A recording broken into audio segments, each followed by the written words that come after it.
Ya hay un documento previo y una hoja de ruta que tratarán de cerrar en esta primera mesa de diálogo social que se reabre después de 5 años con, según Chivite, buen feeling. El objetivo para quien preside este Consejo y Navarra es claro. Es elaborar un plan de empleo. Yo creo que todos los ciudadanos lo dicen en todas las encuestas. Ayer en el CIS volví a salir otra vez como una de las principales preocupaciones de la ciudadanía es el empleo. Yo creo que tenemos muchos retos que afrontar en materia de empleo, sobre todo lo que tiene que ver con calidad del empleo, y hablaremos de siniestralidad.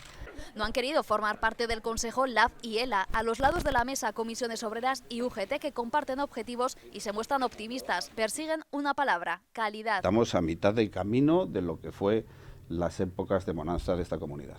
Y por tanto, esto requiere que replanteemos un buen diagnóstico y que seamos capaces de acertar en la política activa de empleo para crear más empleo y de más calidad. Y puede haber discusiones en cuanto a el papel de las empresas y de la parte económica de los sectores económicos de Navarra, donde las empresas puedan plantear problemas en el empleo y sobre todo en la calidad del empleo que se tiene que generar.